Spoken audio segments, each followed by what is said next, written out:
ஓம் ஹ்ரீம் பைரவி க்ளௌம் ஹ்ரீம் ஸ்வாஹா. வணக்கம். ஒரு ஜாதகத்தை பார்க்கும்போது ஒரே ராசியில நிறைய பேர் பிறந்திருப்பாங்க, ஒரு நட்சத்திரத்துல பிறந்திருப்பாங்க, ஒரு லக்னத்துல பிறந்திருப்பாங்க. அப்படின்னா ஒரு ஜாதகத்தை நம்ம பார்த்து ஒரு ப்ரெடிக்ஷன் கொடுக்கறதுக்காக, அக்யூரேசிக்காக கை ரேகையும் ஜாதகமும் ரெண்டுமே சேர்த்து பார்க்கணும். அதுக்கப்புறம் பிரஷ்ன சாஸ்திரத்திலையும் கூட அந்த ஈவெண்ட் நாம பார்க்கணும். இப்ப திருமண யோகம் ஜாதகத்துல இருக்கா, அதுக்கப்புறம் கோச்சாரத்துல இருக்கா, அதுக்கப்புறம் கையிலே கூட அது கன்ஃபார்ம் ஆகணும். ஃபைனலைஸ் பிரஷ்ன சாஸ்திரத்துல தான் ஆகணும். அது விட்டுட்டு நாம வெறும் ராசியில உங்களுக்கு அப்படி நடந்துட்டு இருக்கு இப்படி நடந்துட்டு இருக்குன்னு சொன்னா அது அவ்வளவு எஃபெக்டிவான வே கிடையாது. அதனால இந்த மாதிரி ஒரு சிஸ்டமேட்டிக்கா ஜாதகம் பார்க்கறதுக்காக நீங்க பைரவி ஆஸ்ட்ரோல உங்க கன்சல்டேஷன் புக் பண்ணுங்க. அங்க உங்க கைரேகையும் உங்க ஜாதகம் ரெண்டுமே வச்சு, எதுக்குன்னா நம்ம பர்த் டைம் சரியா இருக்காது, பர்த் டேட் கூட சரியா இருக்காது. எத்தனை பேருக்கு பிறந்த டேட் டைமே சரியா தெரியல. அப்படின்னா உங்களோட ஜாதகம் எப்படி சரியா இருக்கும்? அதனால நம்ம கைரேகையில அந்த ஏஜ் அந்த டேட்டு எல்லாமே நம்ம ஒரு அலைனடா பார்த்து ஒரு ப்ரெடிஷன்ஸ் கொடுக்க முடியும். ஸோ பைரவி ஆஸ்ட்ரோ நீங்க கன்சல்டேஷன் எடுத்துக்கலாம். ரிஷபராசியில பிறந்தவருக்கு திருமணம் எப்போ நடக்கும் பாருங்க. இந்த ரிஷபராசியோட சப்தமாதிபதி யாரு? செவ்வாய். இந்த செவ்வாய் கிரகம் எங்க இருக்கு அது ஃபர்ஸ்ட் பாருங்க. ஃபர்ஸ்ட் கேட்டகரியில திருமணம் ஒரு 27 ஏஜுக்குள்ளே அது நடக்கணும்னா உங்க செவ்வாய் கிரகத்தை நீங்க பாருங்க. யாரு? ரிஷபராசியில பிறந்தவர்.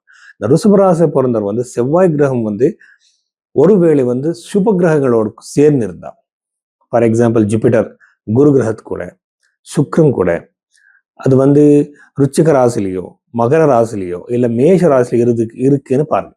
இருக்கா பாருங்க. இருந்துச்சுன்னா உங்க திருமணம் பிஃபோர் 27th ஏஜ், 27ஆம் ஏஜுக்குள்ள உங்க திருமணம் நடந்துடும் வித்தவுட் எனி எஃபர்ட்டுங்க. எப்படின்னா நீங்க மேட்ரிமல் வெப்சைட்டுக்கு போறது வேணாம், இங்க உங்க ப்ரொஃபைல் போடுறது வேணாம்.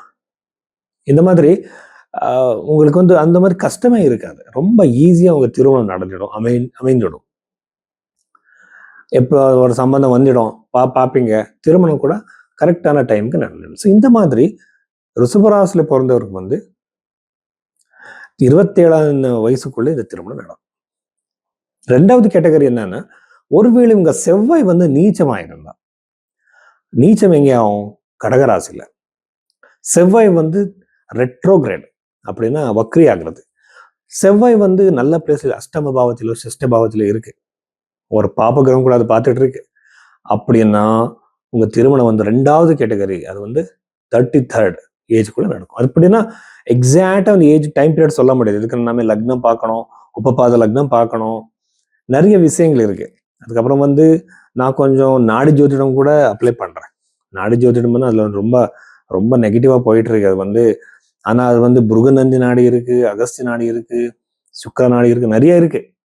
ஆனா அதுல எடுத்து ஒரு இம்பார்ட்டன்டான பிரின்சிபல் மட்டும் நான் எடுத்து சொல்றேன். எப்படின்னா இப்ப நிறைய பெருசான ஒரு அஸ்ட்ராலஜர்ஸ் இருப்பாங்க, ரொம்ப இப்ப சிஎஸ் பட்டேல்னு சொல்லிட்டு அவரோட ரிசர்ச் இருக்கு அது மேல. ஸோ அப்படி இல்லாம இந்த ரிஷபராசியில பிறந்தவருக்கு செவ்வாயை பார்க்கும்போது யூஸ்வலா இப்படி இருந்தா கண்டிப்பா 33rd ஏஜ்குள்ள திருமணம் நடக்கும். மூணாவது கேட்டது ரொம்ப டிலே ஆகுறது, என்கேஜ்மெண்ட் ஒர்க் கேன்சல் ஆகுறது, திருமண வாழ்க்கையில பிரச்சனை இருக்கிறது. எப்படின்னா உங்க செவ்வாய் நல்ல பிளேஸ்லயே இருக்காது, கம்பஸ்ட் ஆகுறது, ஒக்ரியா இருக்கிறது. நவாம்ச சார்ட்லயும் இங்கேயும் ரெண்டு இடத்துலயும் கூட அது நல்லா இல்லை. அஷ்டம பாவத்திலேயோ சிஷ்ட பாவத்திலேயோ செவ்வாய் நீங்க நவாம்ச சார்ட்ல பார்க்கும்போது அது ஒரு பாப்ப கிரகத்தோடு இருந்தா, செவ்வாய் சனி பார்த்துட்டு இருந்தா யூஸ்வலா அவருக்கு திருமணம் ரொம்ப டிலே ஆயிடும். மூணாவது கேட்டகரி. இதுக்கு பரிகாரம் நீங்க பைரவி ஆஸ்ட்ரோ உங்க கன்சல்டேஷன் புக் பண்ணுங்க. உங்க கை ரேகையை பார்க்கணும். கை ரேகையில எப்படி இருக்கு சுக்கிரன், எப்படி உங்களோட செவ்வாய் இருக்கு பார்த்துட்டு அதுக்கப்புறம் நான் உங்களுக்கு பரிகாரம் சொல்றேன். இதுக்குன்னா எல்லாருக்கும் ஒரு ஸ்ட்ரைட் ஜாக்கெட் ஃபார்முலா மாதிரி நாம பரிகாரம் கொடுக்க முடியாது. ஸோ அதுக்காக அந்த மாதிரி ரெமெடிக்காக நீங்க பைரவி ஆஸ்ட்ரோல கன்சல்டேஷன் புக் பண்ணலாம்.